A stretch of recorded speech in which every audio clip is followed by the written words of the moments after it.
Welcome viewers, Lashawn Thompson shared something with former President Donald J. Trump. Both are defendants indicted in Fulton County, Georgia, and held in the Fulton County Jail known as Rice Street. But that's about all it has in common with the criminal justice system. On Thursday, President Trump arrived with an armed U.S. Secret Service escort, set up television cameras over his head and behind the convoy to track every moment of his journey, and ran paperwork, fingerprints and photographs at nightclubs. As we proceed, please take out a minute of your time to click the subscribe button and then the notification bell for more updates from us. I rushed through the shoot like a VIP. It was only about 24 minutes before he was arrested and released from prison. It is estimated that he was 6 feet 1 inch tall, weighed 215 pounds, and had blonde or strawberry hair. New inmate PO 1,135,809 quickly returned to the private jet after once again claiming he had done nothing wrong. But after Lashawn Thompson was booked on Rice Street, he couldn't get out of there. He died there at the age of 35. B. Thompson died in the Fulton County Jail after spending 3 months there.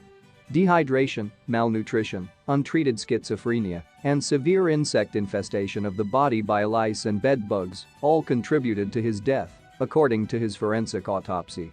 An attorney for his family said he was eaten alive by insects. Thompson was charged with a misdemeanor.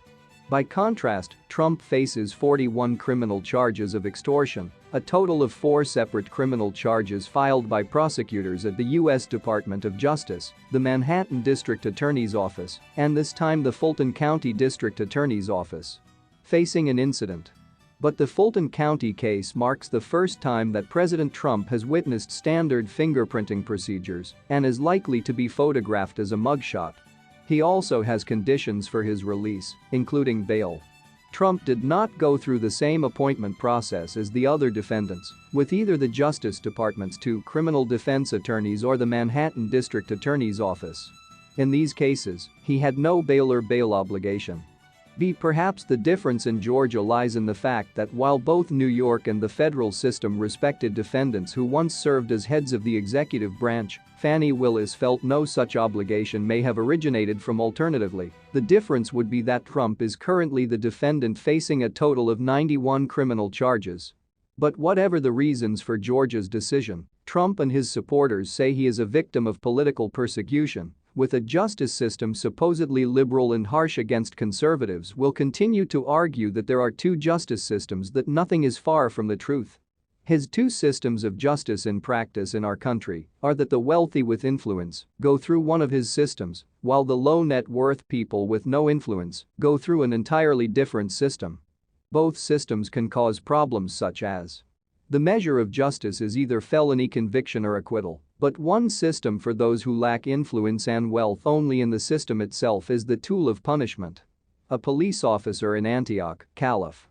Best expressed in a text message about a suspect who was bitten by a police dog, "I think it's a real punishment compared to the processing of a criminal defendant should be just that, a process, and that process should be a safe and humane one for every defendant who is innocent and not to be punished until they are proven guilty beyond a reasonable doubt. The process of being arrested and charged shouldn't be viewed as comeuppance for anyone." The much talked about perp walk is a great example of our society's interest in punishment pre-conviction. Recognition of the problems associated with disseminating mug shots, including promoting racial biases, have caused many news organizations to stop using mug shots as part of their stories. The act of parading a charged person for public humiliation dates back at least to the French monarchists paraded through the streets on the way to the guillotine, and was updated ironically by now Trump co-defendant Rudy Giuliani, who liked to parade Wall Street defendants, though a scrum of media that had been notified in advance by police went to assemble to provide maximum publicity for Giuliani's career. The widespread practice of posting online headshots, especially of celebrities, is another aspect of this pre-conviction process of punishment. Recognizing the problems associated with the spread of mugshots, such as promoting racial bias, many news outlets have stopped using mugshots as part of their stories.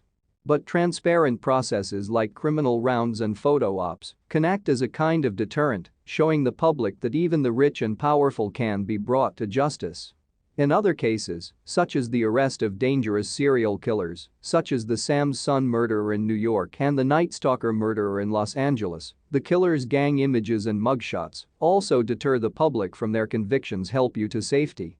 This does not apply to prisons and dangerous and inhumane conditions within prisons.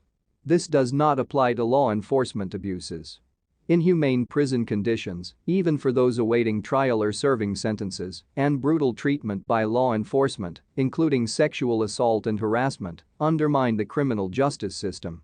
At least they are not part of the sanctioned criminal justice system. In places like Fulton County Jail, investigations using public records by the Department of Justice and human rights groups found overcrowding, inmate deaths, excessive police force, structural problems, and lice and scabies. Outbreak, inmate malnutrition was found. And the Southern Center for Human Rights found that in the 2022 outbreak, 100% of the unit's inmates had lice, scabies,